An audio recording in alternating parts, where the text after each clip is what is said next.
Okay, thank you.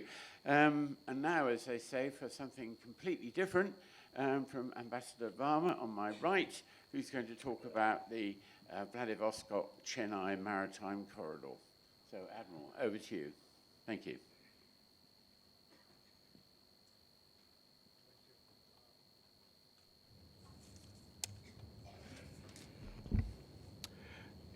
Yeah, namaskar. Good afternoon.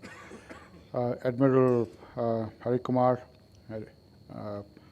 Admiral Karambir Singh, Admiral Lamba, Vice Admiral Pradeep Chauhan, and the National Maritime Foundation colleagues, dear participants. It's a great pleasure to be invited to speak at this absolutely fantastic conference. We've just been halfway through it, and I think it's worth every moment that we've spent here, including the fantastic presentations we saw on this morning, and the lovely, very productive sessions that we had yesterday. I've been asked to speak on the Vladivostok-Chennai Maritime Corridor, which is actually something of a little of an unknown. It's in fact the stepchild of maritime connectivity projects. I will try to explain how it began, where it is now, and its potential in the future, and see how it can be added up into the larger discussion that we've had. But I would like to thank Vice Admiral Chauhan for having the courage to put Chennai Vladivostok Maritime Corridor on the agenda, because its existence is so precarious that if you had left it out, nobody would have noticed. It began, in a sense, during Prime Minister's path-breaking visit to Vladivostok in 2019. And Prime Minister Modi was the chief guest at the Eastern Economic Forum, and he announced what was called the ACT Far East policy, which is an adjunct supplement to our larger ACT East policy. And central to that was an expansion of India's ambition of engaging in the Indo-Pacific. The previous speaker, our colleague who just spoke before me, exhorted India that if you want to be in the Pacific, you have to be in the Pacific. There's no substitute for that. So this is another version of what we were planning to do in 2019. The ACT Far East policy was an attempt by India to reach out to Russia, a long-standing strategic partner, to engage in the Russian Far East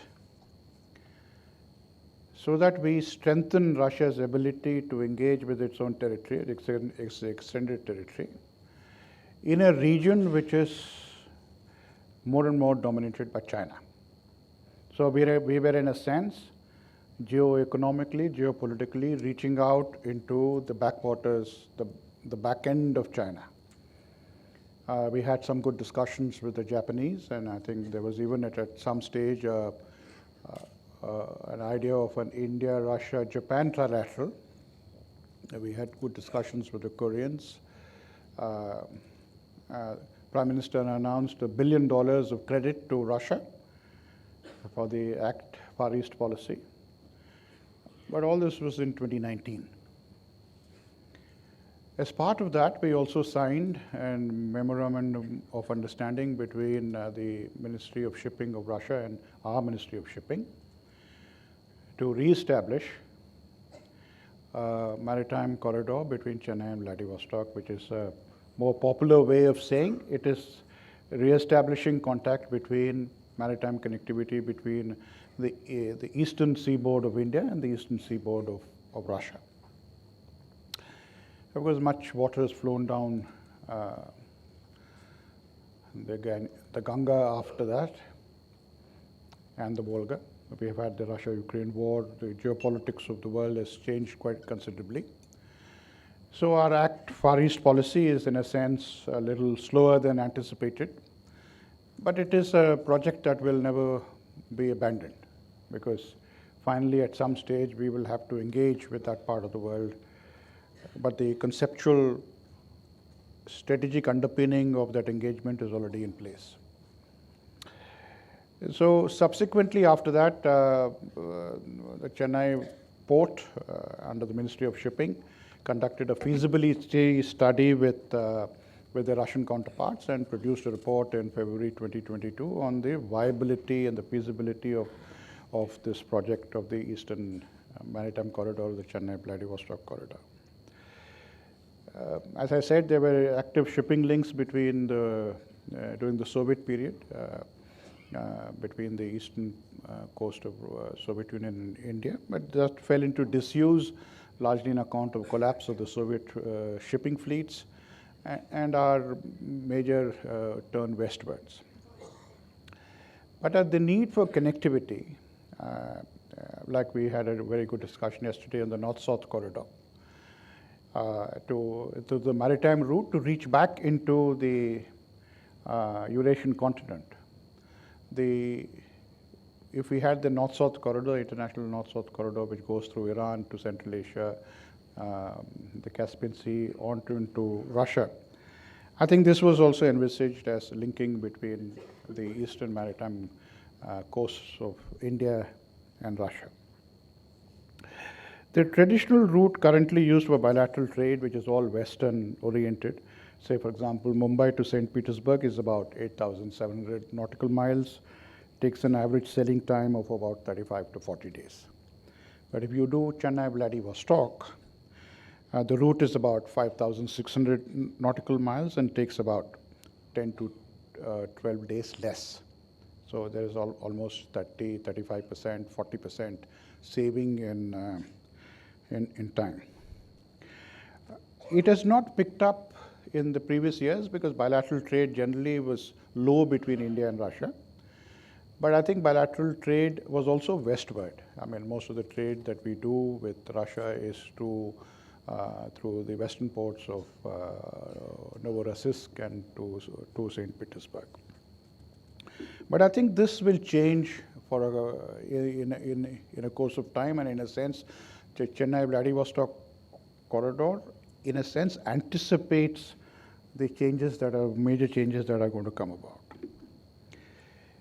What are these changes that are going to come about that will, I think there is, a general acceptance that we need diversification of our trading routes and our trading partners and our connectivity contacts. I mean, that's a general principle that everybody would follow.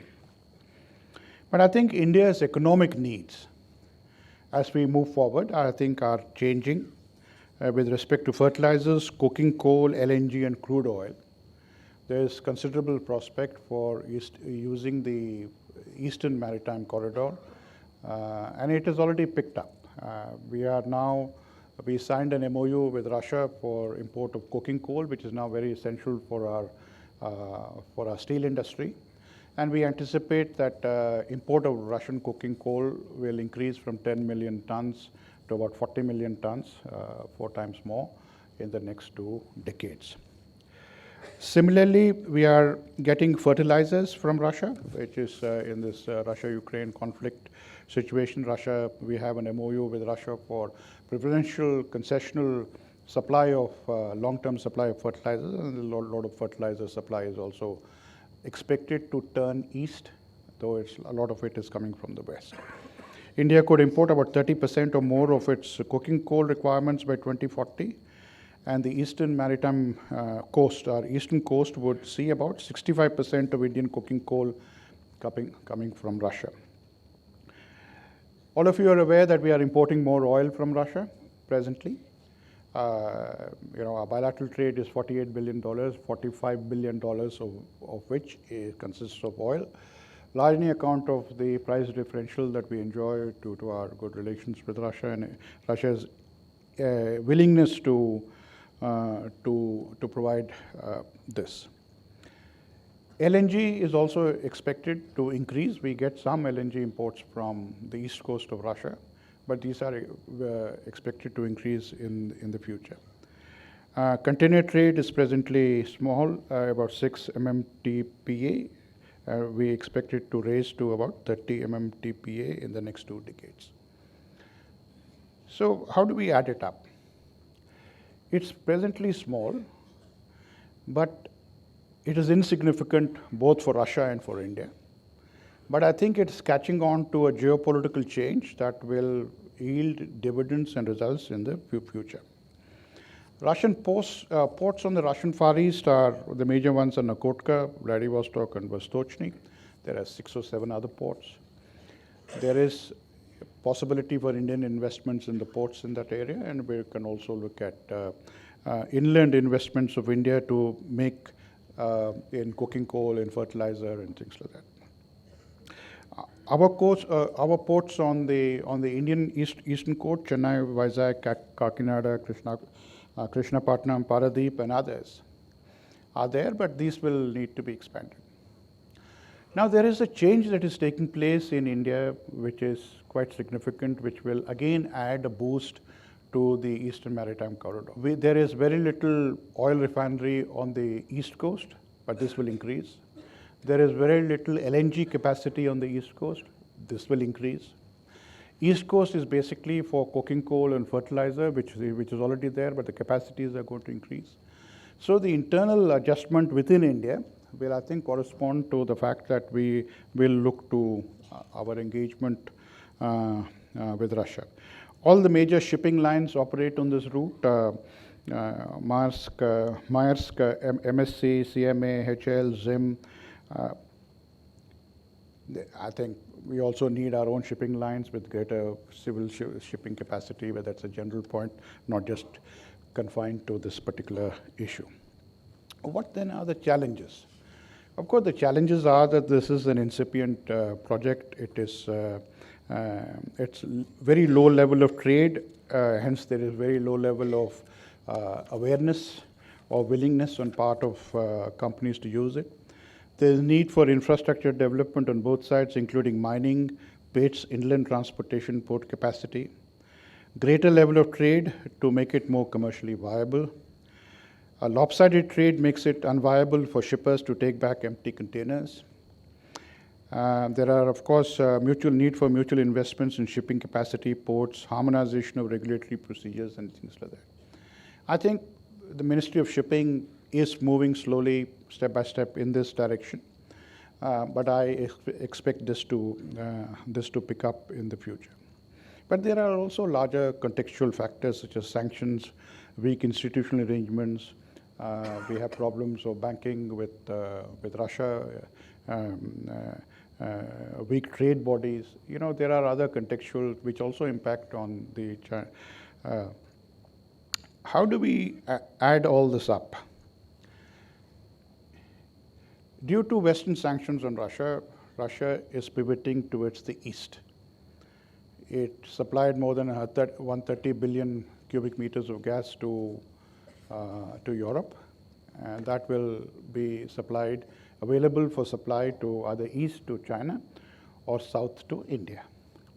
It is in our interest that China does not have a monopoly of the supplies that Russia can do, because then it becomes a buyer's market which can dictate both the terms and the prices which Russia is not willing to give to China, nor is it in our larger interest, not to our Western friends, not to our own interests, that China enjoys a buyer's monopoly market vis-a-vis energy resources that are now abundantly available in Russia. Secondly, we also need to look at the Eastern Maritime Corridor as an integral part of the Indo-Pacific larger connectivity projects. In fact, it goes through this absolutely central artery of the Indo-Pacific. So the success of the Indo-Pacific will impact on the Eastern Maritime Corridor, and the Eastern Maritime Corridor can also contribute to the success of the Indo-Pacific. Prime Minister Modi, while addressing the Eastern Economic Forum in 2019, talked about the conjunction, the confluence, the sangam, is the word that he used, between the India's Chennai Vladivostok Maritime Corridor and the Northern Sea Route, which is therefore the Northern Arctic region and the Indo-Pacific region, in a sense, combined together at the place. And India's project is intended to take that forward. What can the government do? I think the government needs to do some hand-holding. They are doing it in some form, but more needs to be done in terms of subsidies for shipping companies, insurance for commercial risk, encouragement of both public and private sector companies to look at the full implementation of the active Far East policy. If we were to have gone ahead and made the $1 billion investment in the Russian Far East, commercial demand for shipping would have naturally increased, but that is something for the future. Let me conclude by adding it all up in the larger global picture. It is very clear that maritime connectivity is geopolitics by other means, to paraphrase Clausewitz. Sea lanes of communication is what we are taught by Mahan. All the presentations today and yesterday show us that is completely outdated. What is necessary is sea lines of access, territorial access. These are largely closed territorial seas, these are not open oceans to be connected, which was the old 19th, 20th century vision of naval strategy. We saw the presentations this morning that you can have perfect sea lines of communication protected by a couple of fleets, but if you don't have access in the capitals of the ports you call on, it means nothing. You don't own seas, you own territories. Let us, I think, in this largely naval-dominated conference, I think it's a little risky to make that thing too loudly, but that is where it is. For us, the Eastern Maritime Corridor connectivity project is a maritime connectivity project, but with great linkages with our continental interests. Just like the North-South corridor is linked to the continental interests of India, which is access to the Eurasian continent. We are also trying to seek access through, and these are the two big connectivity projects which are struggling in a sense, which is also largely reflective of the fact that India's connectivity to the Eurasian continent has gradually deteriorated over a period of time. It is largely unnoticed because the strategic discourse is dominated by the maritime dimension, important as it is. I think that is hugely important. But at some stage it'll start biting. The shoe will start biting. So I think we need to anticipate those issues as well. You know, we are full-fledged participants in the maritime connectivity projects in the Indo-Pacific. We've had a list of projects that we discussed yesterday and today. We are in the Quad. There are several other things that are there, which is absolutely necessary and vital for India. But just as we support maritime connectivity for our Western partners, it is equally important for our Western partners to realize that their policies also incur a cost for India in terms of our access to the continent, to our mother continent, which is Eurasia.